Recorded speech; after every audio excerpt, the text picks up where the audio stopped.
Hello बच्चों, आप सभी का हमारे यूट्यूब चैनल आइडियल देव क्लासेस में स्वागत है। बच्चों, आज हम आपके लिए एडगेट अभ्यास पुस्तिका के अंतर्गत विषय हिंदी लेके आए हैं, जो कक्षा 5वीं के लिए। इस एडगेट अभ्यास पुस्तिका को मध्य प्रदेश राज्य शिक्षा केंद्र भोपाल द्वारा सत्र 2022-23 के लिए बनाया गया है। आज हम आपके लिए पाठ 5 ईदगाह लेके आए हैं, और इस पाठ को लिखा किसने है? मुंशी प्रेमचंद जी ने लिखा है। पाठ का नाम क्या है? ईदगाह। और इसको लिखने वाले कौन हैं? इसको लिखने वाले हैं, ये क्या है? एक कहानी है। इसे लिखा किसने है? मुंशी प्रेमचंद। चलिए, इसके हम अति लघु उत्तरीय प्रश्न देखते हैं। अति लघु उत्तरीय प्रश्न जिसका उत्तर आपको एक शब्द या एक वाक्य में उत्तर लिखना है। प्रश्न 1 है, क्या है प्रश्न नंबर 1? ईदगाह में एक साथ की जाने वाली प्रार्थना को क्या कहते हैं? बताइए इसका उत्तर। प्रश्न है, ईदगाह में एक साथ की जाने वाली प्रार्थना को क्या कहते हैं? तो इसका उत्तर हो जाएगा, ईदगाह में एक साथ की जाने वाली प्रार्थना को सजदा कहते हैं। क्या कहते हैं? सजदा कहते हैं। तो इस प्रकार आपका प्रश्न नंबर 1 यहाँ पे कंप्लीट होता है। इसके बाद नेक्स्ट अगला प्रश्न है प्रश्न नंबर 2। तवे से रोटियां उतारते समय किस वस्तु का उपयोग किया जाता है? ये आपको इसका उत्तर बन जाना चाहिए, क्योंकि सभी क्या तवा है और रोटियां हैं। क्योंकि सभी क्या रोटियां बनती हैं, और सभी इसका उत्तर बहुत आसानी से बता देंगे, क्योंकि आपके घरों में भी उस वस्तु का उपयोग किया जाता है। प्रश्न क्या था? तवे से रोटियां उतारते समय किस वस्तु का उपयोग किया जाता है? तो आप उत्तर में बता देंगे, तवे से रोटियां उतारते समय हम चिमटे का उपयोग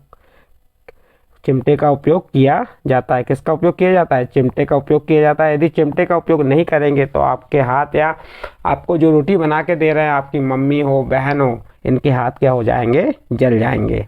तो इस प्रकार आपका प्रश्न नंबर 2 कंप्लीट होता है। नेक्स्ट अगला प्रश्न आता है प्रश्न नंबर 3। सुरलोक सुधारना मुहावरे का अर्थ लिखिए। प्रश्न क्या है आपका? प्रश्न नंबर 3, सुरलोक सुधारना, इस मुहावरे का आपको अर्थ बताना है। तो सुरलोक सुधारने का अर्थ है मृत्यु को प्राप्त हो जाना। इसका अर्थ क्या हो जाएगा? सुरलोक सुधारना का मृत्यु को प्राप्त हो जाना। इस प्रकार आपका प्रश्न नंबर 3 कंप्लीट। इसके बाद नेक्स्ट अगला प्रश्न आता है लघु उत्तरीय प्रश्न, जिसका उत्तर आपको 3 या 4 पंक्तियों में लिखना है। इसका प्रश्न नंबर 4 क्या कह रहा है? हामिद के कौन से मित्र ने मेले से क्या क्या खरीदा? प्रश्न है, हामिद के कौन से मित्र ने मेले से क्या क्या खरीदा? मित्र और खिलौनों के नाम भी लिखिए।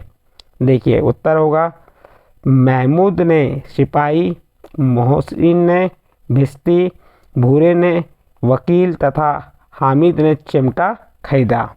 तो इस प्रकार से आप इसका उत्तर लिख सकते हैं। प्रश्न नंबर 4 यहाँ पे आपका कंप्लीट होता है। इसके बाद नेक्स्ट अगला प्रश्न है प्रश्न नंबर 5। प्रश्न नंबर 5 क्या कह रहा है? पढ़िए। निम्नलिखित शब्दों के शुद्ध रूप लिखकर उनका वाक्यों में प्रयोग कीजिए। आपको यहाँ पे अशुद्ध शब्द दिए हैं, उनका शुद्ध रूप लिखना है और उस शब्द का वाक्य में प्रयोग करना है। आपको ये भी बता दें कि जो इसमें पहला कह दिए आशीर्वाद, ये आशीर्वाद शब्द कक्षा 5वीं तक ही सीमित नहीं है। आप जितने भी कंपटीशन एग्ज़ाम देते हैं, चाहे शिक्षक हो, पटवारी परीक्षा हो या अन्य परीक्षा, बड़ी बड़ी परीक्षाओं में इस शब्द का शुद्ध रूप पूछता है, और बहुत से लोग गलत करके आते हैं। आशीर्वाद में ये सी के ऊपर रेप लगाते हैं, जबकि वाह के ऊपर रेप लगती है। इसका शुद्ध रूप क्या हो जाएगा? ये आशीर्वाद। वाह के ऊपर र की रेप आएगी, तो ये क्या हो जाएगा? इसका शुद्ध रूप। अब इसका वाक्य में प्रयोग अपने आधार पर कर सकते हैं। जैसे हमने यहाँ बता दी, बड़ों का आशीर्वाद लेना चाहिए। आप गुरुजनों का आशीर्वाद लेना चाहिए, या इसके आधार पे आप और वाक्य बना सकते हैं। नेक्स्ट अगला देखिए, दूसरा नंबर का क्या कह रहा है? पर्वत। अब देखिए यहाँ पर्वत में त के ऊपर र की रेफ है, तो ये क्या है? अशुद्ध है। जबकि र की रेफ किसके ऊपर आती है? व के ऊपर, तब क्या बनता है? पर्वत। तो ये आपका शुद्ध रूप हो गया पर्वत। और इसका वाक्य में प्रयोग क्या बताएंगे? हिमालय पर्वत उत्तर भारत में है। हिमालय पर्वत कहाँ पे है? उत्तर भारत में। ये हमने वाक्य में प्रयोग करके आपको बताया। आप इसी प्रकार से अन्य वाक्य बना सकते हैं, अपने आधार पर भी इस वाक्य का प्रयोग कर सकते हैं। निर्भय देखिए यहाँ पे नी के ऊपर र की रेफ है, जबकि ये र की रेफ किसके ऊपर आना चाहिए, भ के ऊपर, और यहाँ से हट जाना चाहिए। तो क्या बन जाएगा, निर्भय। तो इसका शुद्ध रूप क्या हो जाएगा, निर्भय। वाक्य में प्रयोग, हमें हमेशा निर्भय रहना चाहिए। इस प्रकार बच्चों आपका प्रश्न नंबर 5 का उत्तर यहाँ पे कंप्लीट होता है। इसके बाद आपका प्रश्न नंबर 6 आएगा। चलिए देखते हैं प्रश्न नंबर 6 में क्या कहा है।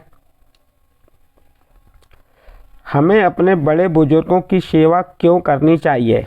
इसका उत्तर हो जाएगा, हमारे बुजुर्ग हमारे घर व परिवार की शान है। हमारे जो बुजुर्ग होते हैं, बुजुर्ग कौन होते हैं, जैसे हमारे दादा दादी, ये क्या होते हैं, नाना नानी हमारे बुजुर्ग होते हैं, और ये हमारे परिवार की क्या है, शान है। तो हमारे बुजुर्ग हमारे घर व परिवार की क्या है, शान है। बुजुर्गों के आशीर्वाद से हमारे काम सफल होते हैं और हम उन्नति करते हैं। वे हमारे घर की बुनियाद हैं, इसलिए वे पूज्य होते हैं। वे इसलिए हम उनकी सेवा करनी चाहिए हमें, या उन्हें पूजना चाहिए। इस प्रकार प्रश्न नंबर 6 का उत्तर कंप्लीट हुआ।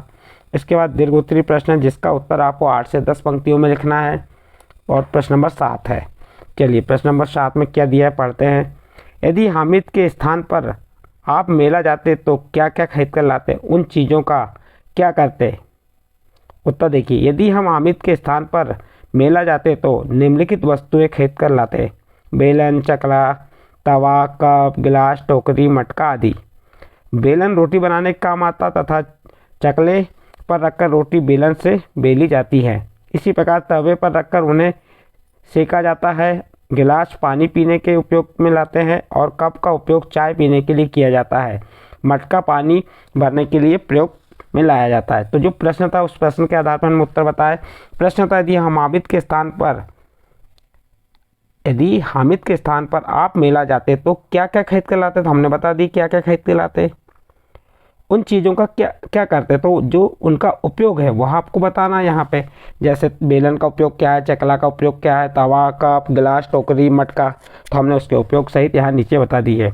इस प्रकार आपका प्रश्न नंबर 7 समाप्त हुआ। इसके बाद आपका मूल्यांकन 4 आता है। मूल्यांकन 4 के अति लघु उत्तरीय प्रश्न।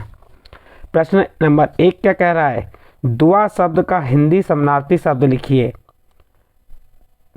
प्रश्न क्या है यहाँ पे आपका, दुआ शब्द का हिंदी समानार्थी शब्द लिखिए। तो इसका उत्तर हो जाएगा, दुआ शब्द का हिंदी समानार्थी आशीर्वाद होता है। दुआ का क्या होता है, आशीर्वाद होता है हिंदी समानार्थी।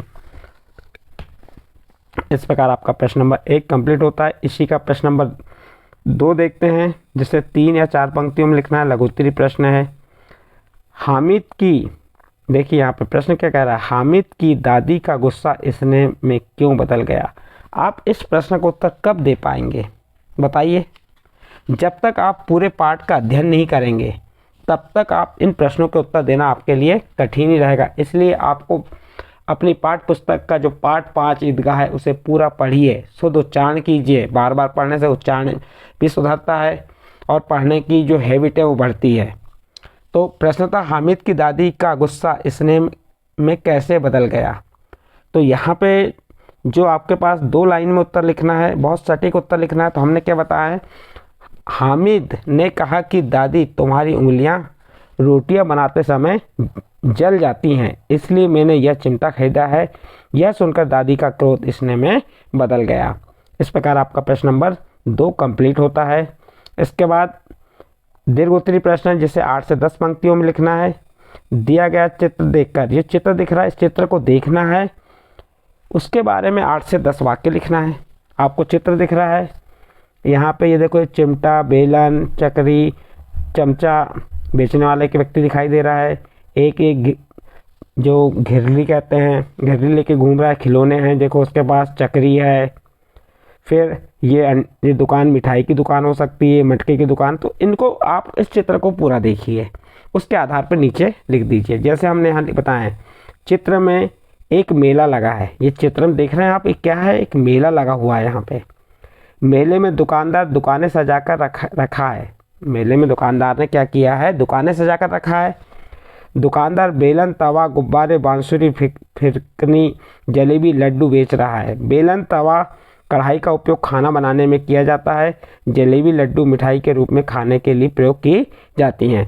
तो इस प्रकार से बच्चों आप इसका उत्तर लिख सकते हैं प्रश्न नंबर 3 का।